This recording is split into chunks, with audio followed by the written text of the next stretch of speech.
मेरी साइया पड़ाओ भव जल माई, आपे ही बह जाएंगे जो न पकड़ो बाँव। पार ब्रह्म सद्गुरु मिला, समर गया तकदीर।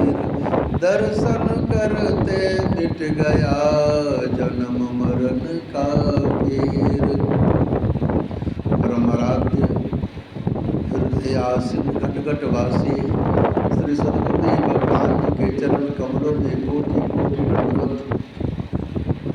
गुरु महाराज जी की प्यारी संगत, माताओं बहनों एवं भाइयों, अभी आपने रविवारी सत्संग में अपने भावपुष्प पूज्य गुरुदेव के चरणों में समर्पित किया।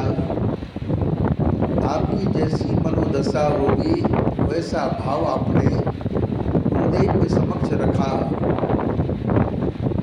एक बच्चे ने अभी गाया कि हे गुरुदेव, मुझे निष्काम भक्ति वरदान दो, मेरा भक्ति निष्काम बने। निष्कामता होनी बहुत बड़ी बात है। निष्काम भाव से भक्ति करना तो फिर भगवान को बांध देता है, गुरुदेव को बांध देता है। और ये बिरले को हुआ ऐसा करता। कहते चाह चमारी चोकरी सो नीचो में नीच। अगर चाह न होती बीच में, अगर चाह हमारी नहीं होती भगवान के आगे, तो फिर क्या कहना, महान भक्ति प्राप्त होगी उसे। लेकिन हमारी चाहत ने हमें बांध देता है। कुछ भी करते हैं चाह रख कर करते हैं कि हमें ये मिल जाए, हमें ये मिल जाए, हमें ये मिल जाए। भगवान तो कहते ठीक है, तुम मेरे को नहीं चाहते हो तो तुम्हें माया तो मिलेगी ही। भगवान अपनी माया दे देते हैं लेकिन अपने आप को देते नहीं। जिनका निष्काम भक्ति होता है उसको भगवान स्वतः बंध जाते उनके आगे। भगवान श्री कृष्ण से उद्धव जी ने पूछा कि भगवान आप किससे बंधते हो? तो भगवान ने कहा मैं न योग से बंधता हूँ, न मैं ध्यान से बंधता हूँ, ना मुझे कोई साधना बांध सकती है, न कोई आराधना मुझे बांध सकती है। बोले बांधते कैसे हैं आप? तो बोले सत्संग से मुझे लोग बांध सकता है। सत्संग ऐसी चीज़ है कि उससे मैं बंध जाता हूँ। अब बताओ कितनी ऊंची बात है। सत्संग को छोटा मत समझना। सत्संग से ही भगवान कहते मैं बंधन में आता हूँ, क्योंकि सत्संग बिन सत्संगद हरि कथा, मोहि बिन मोहन भाग। मोह गए बिन राम पद, होइन दृढ़ अनुराग। भगवान की कथा बगैर सत्संग का अगर होता है तो बेकार है। वो आनंद मिलेगा ही नहीं जो सत्संग में आनंद मिलता है।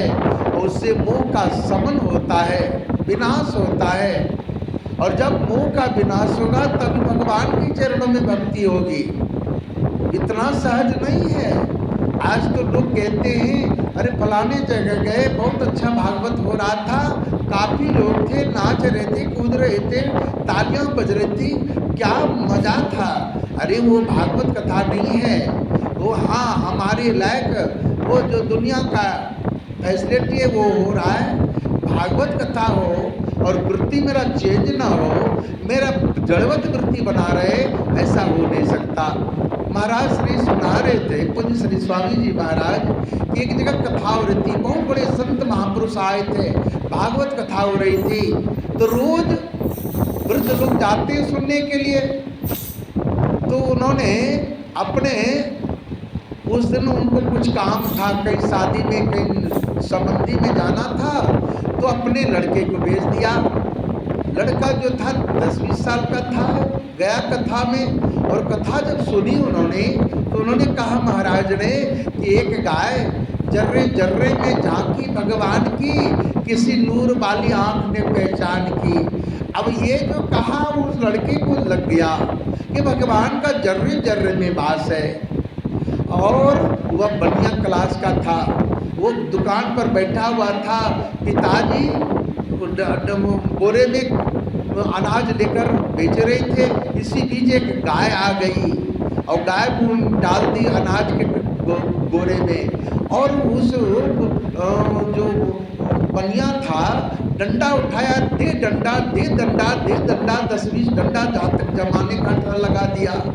उस लड़के को गद्दी पर बैठा हुआ था, तड़पने लगा, हाय हाय हाय हाय करने लगा कि तेरे को क्या हो गया, तू क्यों रो रहा है, तू क्यों इतना चिल्ला रहा है। कि पिताजी देखो मेरे शरीर का हालत, डंडे का दाग लगा हुआ था।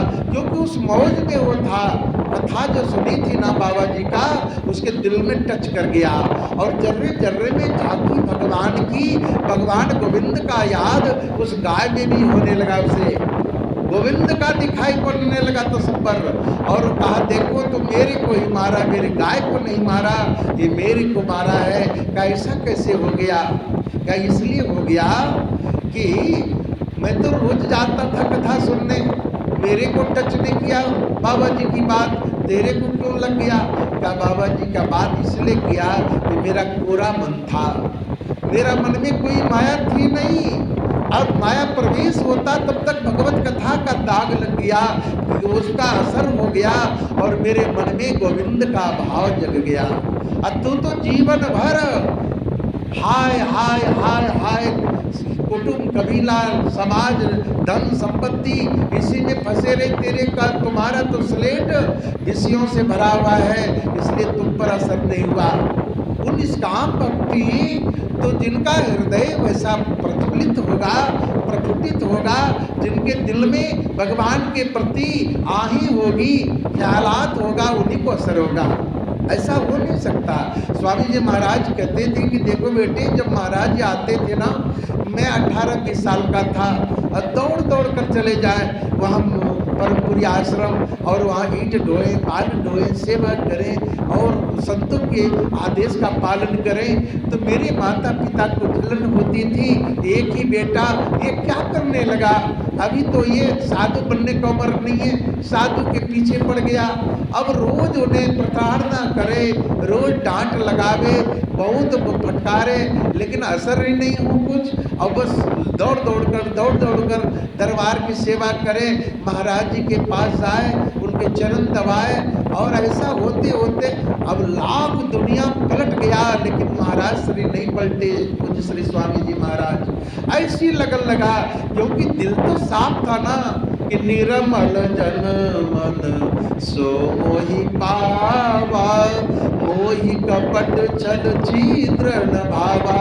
निर्मल मन जिनका होता है, काम क्रोध लोभ मोह माया मत्सर जरा सा भी टच न किया हो दिल में, तो भगवान का तो तसब्बर उतर ही आता है, उनका रहमो करम उन पर बरसने लगता है। वही हुआ स्वामी जी महाराज के दिल में, महाराज जी के प्रति इतना अनुराग क्या कहना। ये तो तब होता है कि गुरु की कृपा तब बरसती है जब भगवान की अनन्य कृपा हो। बिन हरि कृपा मिलहि नहीं संता। जब भगवान की असीम अनुकंपा होती है तो सदगुरु से मुलाकात होती है, उनके चरणों से प्रेम होता है। वह प्रेम सबको नहीं मिलता, जिनका हृदय स्वच्छ है, निर्मल है, उन्हीं को एहसास होता है। और उनको ऐसा प्रेम जग जाता है गुरु से कि बस मेरो तो गिरधर गोपाल दूसरो न कोई। जैसे मीरा बाई ने कहा, मेरे गोविंद के सिवा कोई नहीं संसार में, ऐसा हो जाता है। और वो तब जब निष्काम प्रेम होगा, निष्काम भक्ति होगी। मेरी चाहत अगर हो कि मैं साधु बनूं, ऐसो आराम करूं, ये करूं वो करूं, दुनिया का भोग विलास करूं, तो साधु का लक्षण नहीं। साधु तो समाज के लिए, देश के लिए, अपने कुल खानदान के लिए उबारने के लिए हुआ जाया जाता है। और हम अगर इसको इतना हल्के में ले लें तो ये नादानी होगी।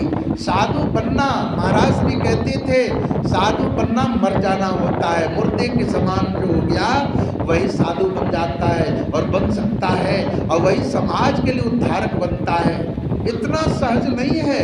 महाराज श्री जब तक काकुला अल्मोड़ा को छोड़े, एक साथी को देखा, 8 वर्ष की आयु में मृत्यु हो गई, नदी में डूबकर मर गए। तो पिताजी से कहा, पिताजी ये क्या हो गया? क्या बेटा ये मर गया। अच्छा क्या होगा इसके साथ? इसको अब जलाया जाएगा, मिट्टी में गाड़ दिया जाएगा। तो पिताजी मैं मरूंगा तो मेरे साथ भी तो ऐसा होगा? कहा बेटा ये तो दुनिया का दस्तूर है, ये ऐसा सबके साथ होगा। कहते फिर मेरा और आपका रिश्ता कैसा? आप कहते हो मैं पिता हूँ, मैं आपका पुत्र हूँ, ये संबंध, और जब मेरी मृत्यु होगी तो मुझे घर से निकाल दोगे, आग में जला दोगे, मिट्टी में गाड़ दोगे, पानी में डुबा दोगे, और फिर रिश्ता समाप्त। बस वैराग्य उत्पन्न हो गया। कहा नहीं, ये संसार में कोई किसी का नहीं है। ऐसा दिल में उन्माद आया, भक्ति का वैराग्य भड़का, और ऐसा निष्काम भक्ति जगा कि नहीं, ये संसार में कोई माता पिता नहीं है, मैं भगवान का हूँ, मैं भगवान ब्रह्म की प्राप्ति करूँगा। और रातों रात घर से भागकर निकल पड़े और पहुँच गए कहाँ? लाहौर, पाकिस्तान, लाहौर। वहाँ पर नंगल वाले महाराज जी का प्रवचन हो रहा था, उन्होंने सुना और प्रवचन के बाद गए मिलने के लिए कि महाराज मैं साधु बनना चाहता हूँ। कि साधु बनना चाहता हूँ? कहाँ? कि देखो साधु बनकर क्या करोगे? तो ब्रह्म की प्राप्ति करूँगा। अब बोले ब्रह्म की प्राप्ति करोगे? इतना सहज है कि हाँ महाराज मैं ब्रह्म की प्राप्ति करूँगा। इतना सहज नहीं, सिर देना पड़ता है परमात्मा को पाने के लिए। कहाँ मैं दूंगा? और बस एक छुरा मंगाए, गले पर रख दिया, का बोल अभी भी मुकर जा, घर चले जा, शादी कर ले। कि बिल्कुल नहीं जाऊंगा, मैं ब्रह्म की प्राप्ति करने के लिए घर से निकला हूँ। और इतना एकदम जज्बा था अपने गुरु के प्रति। चलो तुम पास हो गया, अब तेरे को मैं अपने सदगुरु देव महाराज के पास ले जाऊंगा। और उनको जाकर दर्शन कराए, उनको ऐसा लगन लगा, ऐसा लगन लगा कि भगवान की प्राप्ति हो गई, सदगुरु की प्राप्ति। सदगुरु मिले सहस्त्र फल कहे कबीर विचार, हजारों फल की प्राप्ति सदगुरु के मिलने से होता है। तब फिर ब्रह्म का पाना क्या कभी रहा है? कहते हैं सप्तन सन मोहि देखहि कैसे, मोते अधिक संत करी लेखे। सातवीं भक्ति कहते संत और भगवंत में कोई अंतर नहीं रहता। ये संतों की कृपा होती है, जब संत मिल जाए तो भगवंत तो मिलना ही मिलना ठहरा। इसलिए सत्संगति का ये प्रभाव है, निष्काम भक्ति का प्रभाव है। जब सदगुरु मिल गए तो फिर क्या कमी रह गया? सदगुरु मिल गए तो झगड़ा खत्म हो गया। काम का, क्रोध का, लोभ का, मोह का झगड़ा समाप्त हो जाता है सदगुरु मिलने से। इसलिए हम सदगुरु के दरबार को पकड़े रहे। लाख परिस्थिति आए, हर परिस्थिति को उनके ऊपर न्यौछावर कर दें, प्रभु मैं आपका हूँ और जो भी दुख सुख हानि लाभ आपके चरणों में। तो गुरु महाराज कहते बेटा मैं उबारते रहूँगा, उबारते रहूँगा। अगर चालाकी करोगे तो फिर समझ जाओ बहुत मार लगेंगे, बहुत मार लगेंगे, प्रकृति का भी और दुनिया का भी। इसलिए उनके चरणों को पकड़े रहो, सब बात बन जाएगी, लोक परलोक समझ जाएगा और सत्संग जीवन में उतरेगा, सदगुरु की कृपा बरसेगी। गुरु महाराज जी सबको सुमति सन्मति बसे, यही गुरु महाराज के चरणों में प्रार्थना है। बोल जयकारा, बोल मेरे सदगुरु